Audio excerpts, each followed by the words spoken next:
Yo, yes sir! We got another video right here on our hand. Let's run this intro and hop straight into it. YouTube, what's good? What's going on, man? It's your boy B, and we back in this mud with another reaction video. As you guys see by the title, man, we got Steph and Curry versus Magic Johnson. Two PG GOATs. Who's better? So we're gonna find out today, man. This video right here was made by my man's non-stop plays or non-stop sports. We gotta drop a like on here and get them close to 1,000. Anyways, man, if you guys enjoyed the video, enjoy the reaction, y'all make sure y'all hit that like button for me. Subscribe, turn them notifications on, man. All that good stuff helps out with the channel, of course, man. Comment your thoughts and opinions below as well. I'm always down there in the comments showing love. And yeah, let's just hop straight into it, man. I'm gonna go with, I ain't even gonna lie, man.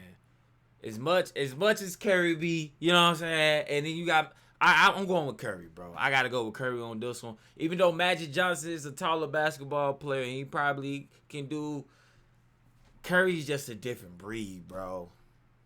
Facts! Let's hop straight into it, though.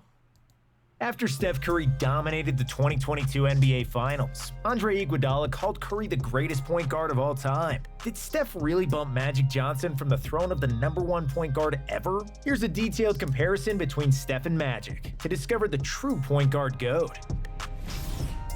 You can't win NBA championships without great teammates. Magic had Kareem and James Worthy. Jordan never won without Pippen. Kobe played with prime Shaq. And Steph won his titles with James Worthy. Jordan never won without Pippen. Jordan never won without Scottie Pippen. Is that true? Kobe played with prime Shaq.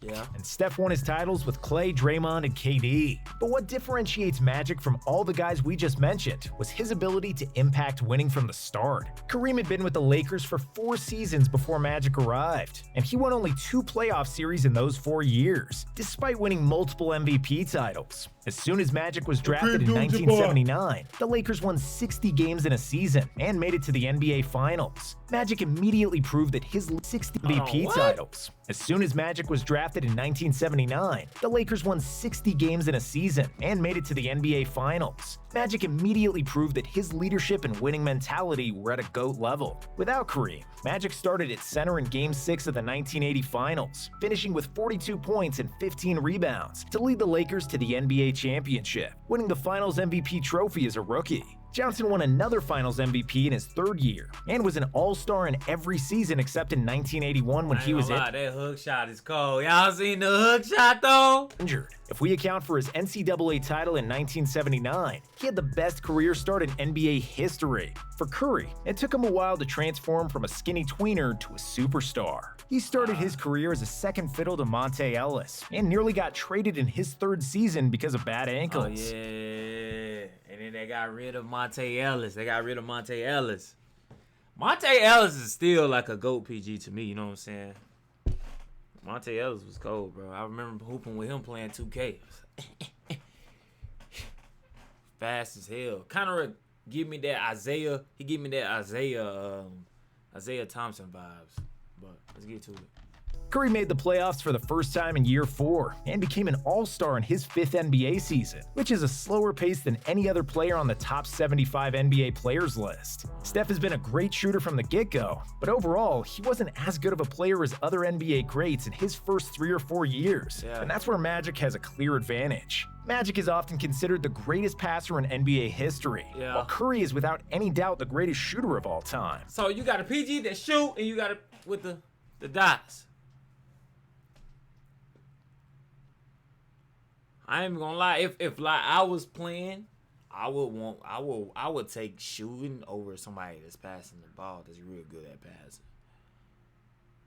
Cause he can get us out of a blowout game. Think about it. You down 15-20. Your shooter just come lighting up. We done seen Tracy McGrady go crazy.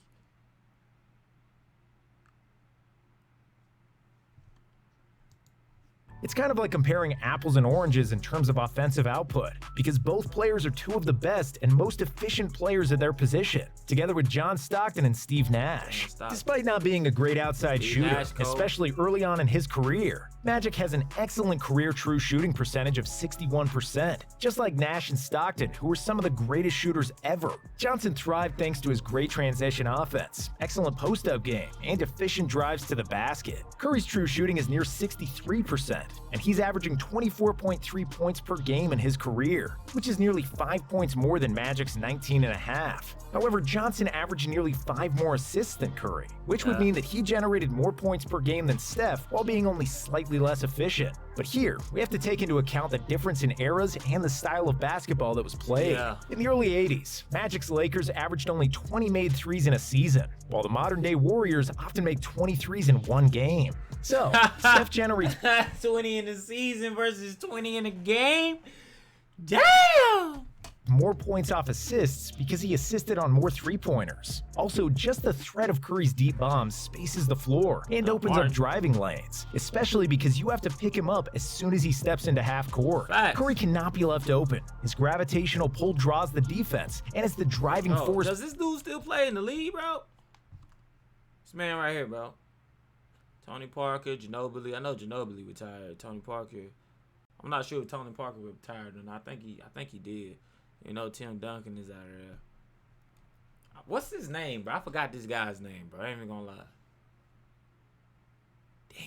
Curry cannot be left open. His gravitational pull draws the defense, and it's the driving force behind the Warriors' motion offense. So just looking at stats doesn't account for Steph's hockey assists, or all the baskets he sets. So just look draws the defense, and it's the driving force behind the Warriors' motion offense. So just looking at stats doesn't account for Steph's hockey assists, or all the baskets he sets up by demanding defensive attention everywhere he goes. Curry's off-ball movement is one of the best in NBA history, and he became proficient in creating screen assists, especially since he bulked up in the last few seasons. Curry got some passing game too now. Yeah. What if there was a secure place? Another good argument for Steph is that Magic played nearly 3 more minutes per game than him, which inflates his numbers. Also in the playoffs, Johnson's scoring average remained at 19.5 and 39 minutes per game, while Steph's increased from 24.3 to 26.6 in the playoffs. In 37 minutes per 24 average remained at 19.5, 6 in the playoffs, in 37 minutes per game. Steph also averages 27.5 points in his 6 trips to the NBA Finals, which ranks in the top 10 of all time, ahead of guys like Kobe, Kareem, and Larry Bird. If we compare their numbers per 100 possessions, it's clear that Steph generates more points than Magic. So, because he's extremely efficient with or without the ball, and because he creates so much space just by being Steph Curry, the greatest shooter ever, we have to give Curry the slight advantage in offensive output. And on the defensive end, Magic Johnson was never a great defensive player. He didn't make a single all-defensive team in his career, unlike the other top. Even being 6'7"?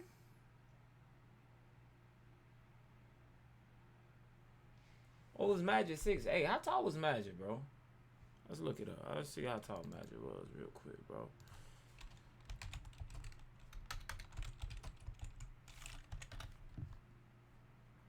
He's 6'9". Magic Johnson was 6'9", bro. I don't know if y'all can see that. It's right here.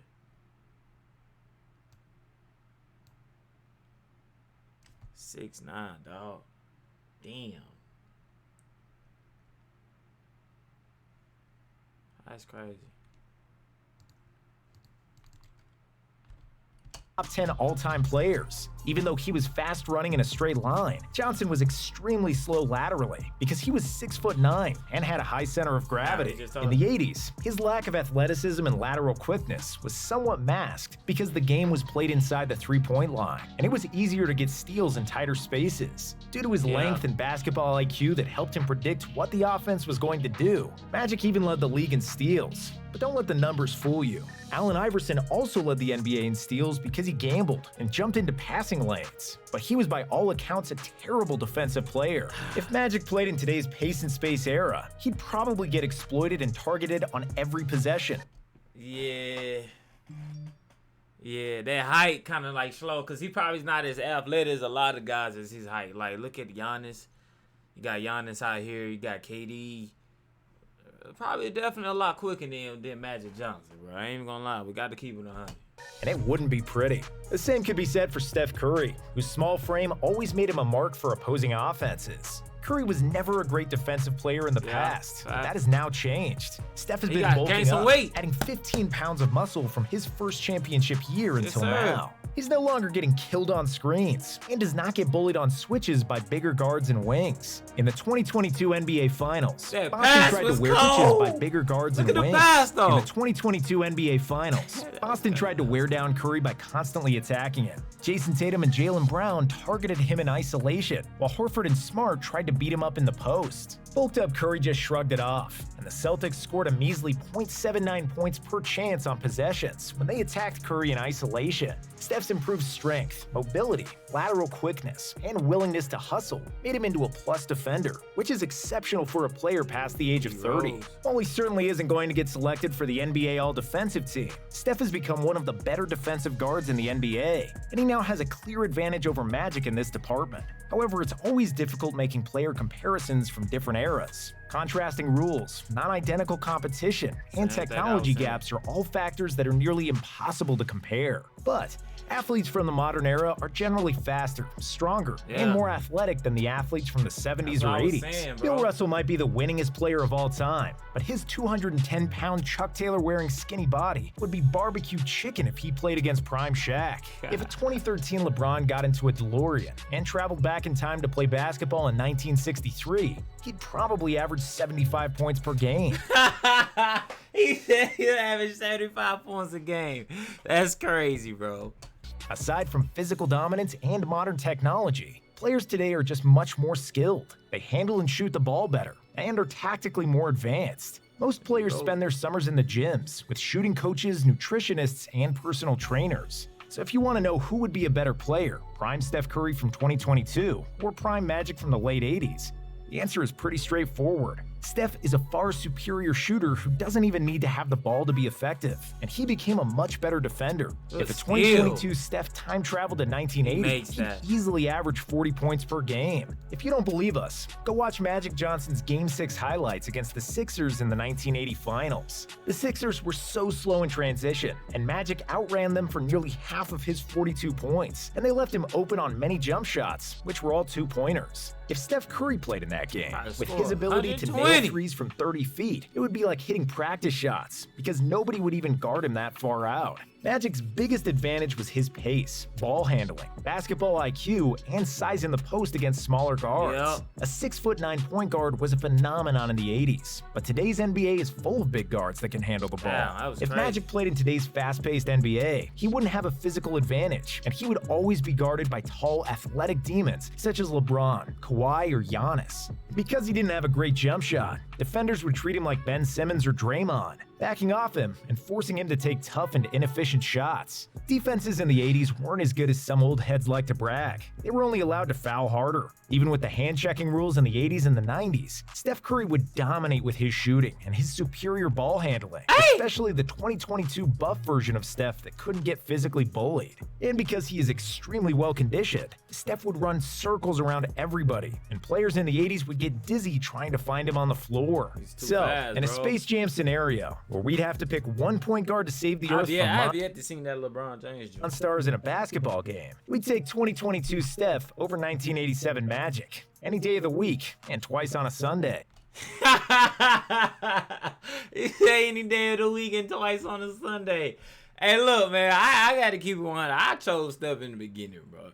Let me know who y'all chose in the beginning. And don't lie, bro. Keep it 100. I personally chose because I already do. Like, I take shooting over someone that can pass. Bro, I'm gonna take it any day of the week. He gonna get you out there jam. Magic. I mean, threes win. It's simple math, man. However, that still doesn't mean Steph is the greatest point guard of all time. In terms of basketball legacy and the greatest point guard of all time debate, it's hard to go against Magic Johnson. Magic instantly transformed the Lakers into a winning team, and they made 9 finals in his 12 seasons, winning 5 championships. Magic won the league MVP 3 times, most ever for a point guard. He made 10 All-NBA teams and 12 All-Star teams, and is generally more successful than Steph, despite retiring at the age of 31 due to HIV infection. Damn, I didn't know he retired at 31. Wow. Damn, he retired at 31? Johnson won 73% of his games, which is the most in NBA history, and you really can't say anything against winning. Magic also had to get a lot of credit for bringing popularity back to the NBA when the league desperately needed it. And it's fair to say that Magic helped save the NBA from bankruptcy, alongside Larry Bird. We are not doubting his greatness as a player, and if 1987 Magic could time travel to the future and train like modern athletes, his basketball IQ, leadership, and winning mentality would come through. Due to better competition, more talent, and more teams in the league, Magic would probably not win as many championships, but he'd still be a dominant player, and we bet he'd play a lot like Luka Doncic. Steph still has a lot of basketball left to play, and he might collect more hardware to catch up with Magic in rings, All-Star, and All-NBA selections. But even if he retired now, his legacy is already set with phenomenal shooting that changed the game forever. Bro. 3 is more than 2, and Steph made the whole basketball world realize it with his golden... That's what he should do. He should make a vid. He should make a vid on how certain players change the game of basketball. Because now you got a lot of people trying to shoot from deep. You got a lot of people trying to do who changed the basketball in dunks, like different freestyle dunks, stuff like that. That would be a dope vid to watch. I ain't even gonna lie. touch from deep. Steph is also the easiest and most humble superstar to build your team around, and that's why Steve Kerr calls him the short Tim Duncan. Just like Timmy, Steph is one of the best teammates ever who always makes players around him better, leading by example. One could argue that his shooting records, efficiency, and impact on the game make him the GOAT point guard, but Magic has simply won more with less time in the league. So, we believe Magic is still the greatest point guard ever, even though Steph is a better overall player. So he's the best overall. He said he's the best point guard ever. He's saying Magic is the best point guard ever, but Steph is the best PG overall. Okay, I can respect that, man. Y'all let me know y'all thoughts, because we can't discredit Magic Johnson, bro. Come on, man. One of the tallest, bro. One of the tallest, probably was the tallest PG at that time, bro. He was out there hooping, bro. Body and imagine, you got like a. Probably like a 5'11", 6'2" guard. You know what I'm saying, bro? Like, you sizing them up. Easy. But anyways, man, you guys let me know your thoughts and opinions below about the video. I'm always down there showing love. Check out one of the videos on the screen, man. It's definitely a banger. I wouldn't miss it if I was you. Hit that sub button on the way out if you're enjoying the content, man. I'll catch y'all next video, bro. You know what I'm saying?